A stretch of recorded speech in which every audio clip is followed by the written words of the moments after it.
Friends, सतर्क private ITI की digital learning class में आप सभी का स्वागत। एग्जाम से रिलेटेड क्वेश्चन आंसर लेके आए। देखिए क्वेश्चन दिया हुआ है, एकल कला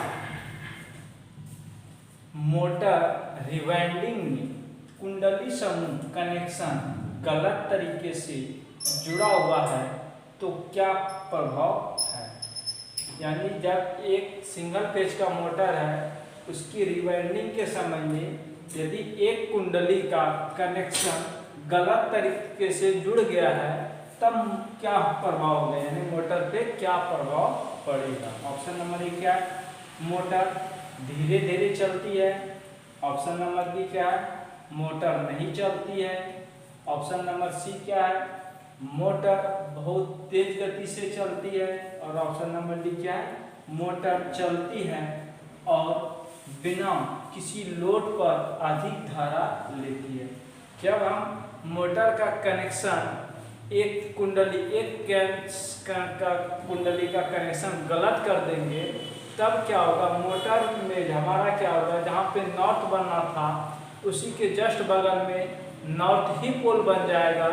तो क्या होगा, नॉर्थ दोनों को जो है दूर धकेलेगा। लेकिन जब रोटर में वो प्रभाव जाएगा तो वह क्या करेगा, रोटर को अपनी ओर खींच के रख लेगा, यानी रोटर को घूमने नहीं देगा। ऑप्शन नंबर डी हमारा क्या बताता है, देखिए मोटर चलती है और बिना लोड पर अधिक धारा लेती है। जब रोटर को स्थिर कर देगा तो मोटर क्या होगा, चलेगा ही नहीं। इसलिए ऑप्शन नंबर डी हमारा नहीं होगा। ऑप्शन नंबर सी क्या है, मोटर बहुत तेज गति में चलती है, मोटर तो घूमेगा ही नहीं। ऑप्शन नंबर सी भी हमारा नहीं होगा। ऑप्शन नंबर बी क्या है, मोटर नहीं चलेगी, यानी ऑप्शन नंबर बी हमारा क्या होगा, सही होगा। क्योंकि जब हम उसका कुंडली को एक समूह यानी समकेंद्रित वाइंडिंग में जब एक समूह को हम कनेक्शन गलत कर देंगे तब क्या होगा, हमारा वहाँ का जो मैग्नेटिक फील्ड की दिशा है वो दोनों एक दूसरे के विपरीत हो जाएगा, जिसके कारण से क्या होगा, वो रोटर को पकड़ के रख लेगा। इसलिए ऑप्शन नंबर बी हमारा क्या होगा, सही हो जाएगा। अगला क्वेश्चन देखिए क्या दिया हुआ है। अगला क्वेश्चन दिया हुआ है, प्रतिकर्षण मोटर में क्या प्रभाव होता है यदि चुंबकीय अक्ष दूसरी तरफ स्थानांतरित हो जाता है। यानी ये यहाँ पे देखिए, ये फील्ड पोल का दिया हुआ है, ये फील्ड पोल दिया हुआ है और ये हमारा क्या है, आर्मेचर दिया हुआ है यानी कम्यूटेटर। यहाँ पे बता रहा है कि जब ये कार्बन ब्रश की स्थिति इस साइड था, यदि इसको ये साइड घुमा दिया जाता है तब क्या प्रभाव होगा, यानी स्थानांतरित हो जाता है, यानी एक अक्ष पे था दूसरी अक्ष की तरफ स्थानांतरित हो जाता है तब क्या प्रभाव होगा मोटर के ऊपर। तो ऑप्शन में देखिए क्या क्या दिया हुआ है, रोटेशन की दिशा बदल जाती है, option number A. Option number B क्या है, रोटेशन की दिशा सामान्य रहती है। ऑप्शन नंबर सी, मोटर की गति रेटेड गति से बढ़ जाती है। और ऑप्शन नंबर डी क्या है, मोटर की गति रेटेड गति से कम हो जाती है। यानी जब हम उसकी चुंबकीय अक्ष को बदल देंगे तब क्या होता है कि उसकी जब हम डीसी मोटर या एसी मोटर जिसमें आर्मेचर में वेल्डिंग किया जाता है, यदि उसकी आर्मेचर में धारा देने की स्थिति को बदल देते हैं तब हमारा क्या होगा कि वो जो है रोटेशन की दिशा बदल देती है।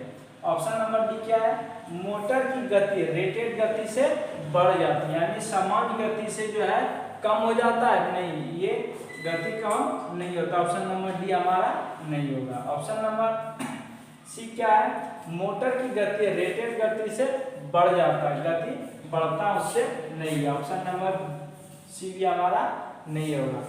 ऑप्शन नंबर बी क्या, रोटेशन की दिशा सामान्य रहती है, यानी घूमने की उसकी जो दिशा होती है वो जिस तरह से पहले था उसी तरह से रहेगा, नहीं रहेगा, क्योंकि उसकी जब हम चुंबकीय अक्ष की दिशा करंट वहाँ पे जाने की दिशा को बदल देंगे तो वो हमारा घूर्णन की दिशा भी बदल जाएगा। यानी ऑप्शन नंबर ए क्या होगा हमारा सही होगा, रोटेशन की दिशा बदल जाएगी।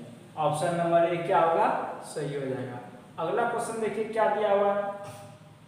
अगला क्वेश्चन दिया हुआ है मोटर शुरू होने के बाद अकेंद्रीय स्विच को डिस्कनेक्ट नहीं किया जाता है तो क्या प्रभाव पड़ता है। बता रहा है कि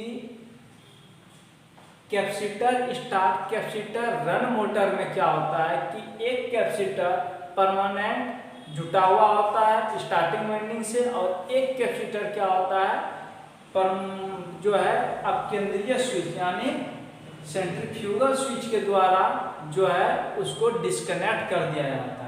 तो वही बता रहा है कि अपकेंद्रीय स्विच डिस्कनेक्ट नहीं किया जाए, यानी कि वो कैपेसिटर को डिस्कनेक्ट नहीं किया जाए तब प्रभाव क्या पड़ेगा मोटर के ऊपर। ऑप्शन नंबर ए क्या है, मोटर सामान्य रूप से चलेगी। ऑप्शन नंबर बी, मोटर तुरंत बंद हो जाती है। और option number C, starting winding जल जाएगी। और ऑप्शन नंबर डी, मोटर बहुत धीमी गति से चलेगी। देखिए होता क्या है, जब हम उसको डिस्कनेक्ट नहीं करेंगे तो क्या होगा, स्टार्टिंग में जो है उसमें जो करंट जाती है अत्यधिक जाती है, यानी 4 से 5 गुना करंट अधिक जाती है।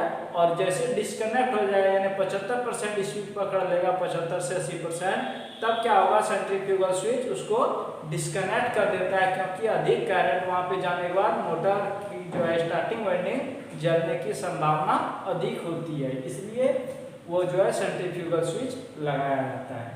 तो ऑप्शन नंबर ए हमारा क्या बता रहा है, मोटर सामान्य रूप से चलेगी। नहीं, मोटर सामान्य रूप से नहीं चलेगी, इसलिए ऑप्शन नंबर ए हमारा नहीं होगा। ऑप्शन नंबर बी क्या है, मोटर तुरंत बंद हो जाएगी, यानी मोटर तुरंत बंद हो जाएगा। नहीं, तुरंत मोटर भी बंद नहीं होगा, क्योंकि जब तक वो करंट सहने की स्टार्टिंग वाइंडिंग में क्षमता रहेगा तब तक मोटर क्या होगा, घूमते रहेगा। जैसे मोटर स्टार्टिंग वाइंडिंग जलेगा तो जो है बंद हो जाएगा। ऑप्शन नंबर बी हमारा नहीं होगा। ऑप्शन नंबर सी क्या है, स्टार्टिंग वाइंडिंग जल जाएगा। यानी कि स्टार्टिंग वाइंडिंग के सीरीज में जो हम कैपेसिटर लगाते हैं वो सेंट्रीफ्यूगल स्विच यदि डिस्कनेक्ट नहीं करेगा तब क्या होगा, वो स्टार्टिंग वाइंडिंग हमारा जल जाएगा, इसलिए ऑप्शन नंबर सी क्या होगा हमारा सही हो जाएगा।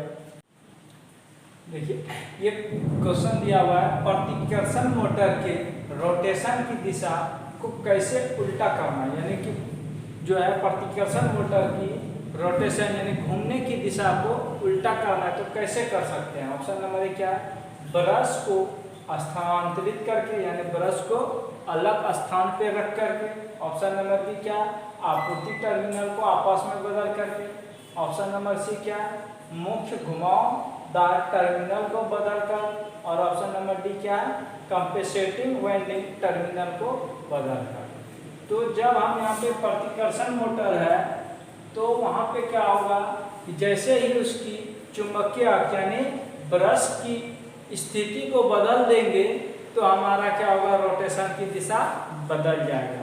तो यहाँ पे देखिए ऑप्शन नंबर ए में क्या दिया है, ब्रश अक्ष को स्थानांतरित करके, यानी ऑप्शन नंबर ए क्या होगा हमारा सही हो जाएगा। तो ऑप्शन नंबर ए क्या है हमारा सही है। अगला क्वेश्चन देखिए क्या दिया हुआ है,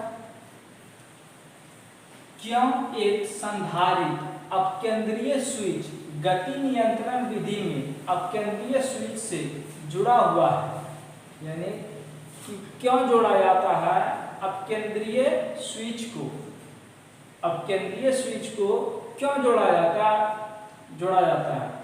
तो इसका कारण क्या होता है, ये क्यों जोड़ने का इसका कारण क्या है, यानी सेंट्रीफ्यूगल स्विच जो लगाया जाता है उसको लगाने का कारण क्या है।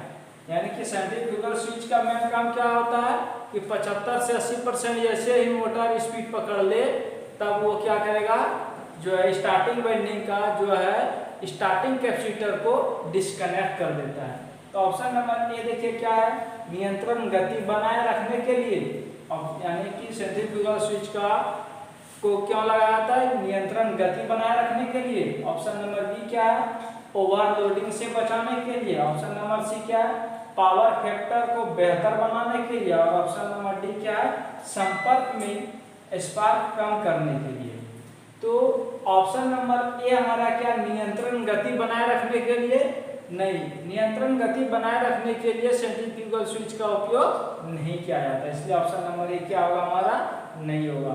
ऑप्शन नंबर बी क्या है, ओवरलोडिंग से बचाने के लिए, ओवरलोडिंग से बचाने के लिए जो है थर्मल रिले का प्रयोग किया जाता है, यानी कि यहाँ पे हमारा प्रयोग किसका किया है, अपकेंद्रीय स्विच का, इसलिए ऑप्शन नंबर बी भी हमारा नहीं होगा। ऑप्शन नंबर सी क्या है, पावर फैक्टर को बेहतर बनाने के लिए, यानी पावर फैक्टर को सुधारने के लिए क्या लगाया जाता है, कैपेसिटर कंडेंसर को लगाया जाता है केवीआर में, इसलिए ऑप्शन नंबर सी भी हमारा नहीं होगा। ऑप्शन नंबर डी हमारा क्या होगा, सही होगा, संपर्क में स्पार्क कम करने के लिए, यानी जहाँ पे संपर्क जोड़ रहा है प्रतिकर्षण मोटर में, वहाँ पे जो है स्पार्क क्या होगा, कम हो जाएगा, इसलिए ऑप्शन नंबर डी क्या होगा हमारा, सही हो जाएगा। अगला क्वेश्चन देखिए क्या दिया हुआ है। अगला क्वेश्चन है, प्रभाव क्या होता है यदि संकेंद्रित वाइंडिंग को पूरा होने के बाद स्लिप फेज मोटर में कुंडली स्लोट बिना वाइंडिंग के छोड़े गए, तो बता रहा है कि जब क्या प्रभाव होता है यदि संकेंद्रित वाइंडिंग का जो है प्रभाव को, संकेंद्रित वाइंडिंग के पूरा होने के बाद स्लिप फेज, यानी स्लिप फेज मोटर में कुछ स्लॉट बिना वाइंडिंग के छोड़े जाते हैं, यानी कि संकेंद्रित वाइंडिंग जो किया जाता है, यदि उसमें कुछ स्लॉट को खाली छोड़ देंगे वाइंडिंग करने में, तब हमारा क्या होगा। ऑप्शन नंबर ए क्या है, सामान्य रूप से काम करता है, ऑप्शन नंबर बी क्या है, गति में कमी, ऑप्शन नंबर सी क्या है, टार्क में कमी, और ऑप्शन नंबर डी क्या, बहुत तेज गति से चलेगा। तो होता क्या है, जब संकेंद्रित वाइंडिंग करते हैं तो यदि संकेंद्रित वाइंडिंग में बीच में एक स्लॉट को खाली भी छोड़ देंगे तो भी हमारा कोई प्रभाव मोटर के ऊपर नहीं पड़ता है, यानी ऑप्शन नंबर ए क्या होगा हमारा, सही होगा, सामान्य रूप से काम करता है, यानी ऑप्शन नंबर ए सही है। अगला क्वेश्चन देखिए क्या दिया हुआ है, सार्वभौमिक मोटर की गति नियंत्रण के अपकेंद्रीय स्विच विधि में रेडियो व्यतिकरण को कैसे दबाया जा सकता है, यानी रेडियो व्यतिकरण को कैसे दबाया जाता है, यानी कि जो स्पार्क होती है उसको कैसे बता रहा है, दबाया जाता है, यानी ऑप्शन नंबर ए क्या है, अपकेंद्रीय स्विच के दोनों ओर संधारित्र जोड़कर, ऑप्शन नंबर बी अपकेंद्रीय स्विच के साथ श्रेणी में संधारित्र जोड़कर, ऑप्शन नंबर सी क्या है, कैपेसिटिव वाइंडिंग आर्मेचर के साथ जोड़कर। तो होता क्या है, जब हम सेंट्रीफ्यूगल स्विच के बीच में यदि दोनों साइड कैपेसिटर को जोड़ देंगे तब क्या होगा, उसकी जो है रेडियो व्यतिकरण को दबाया जाता है, यानी ऑप्शन नंबर ए हमारा क्या होगा, सही होगा, अपकेंद्रीय स्विच के दोनों ओर संधारित्र जोड़कर, ऑप्शन नंबर ए क्या होगा, सही हो जाएगा। तो आज के लिए बस हम लोग इतना ही, थैंक यू।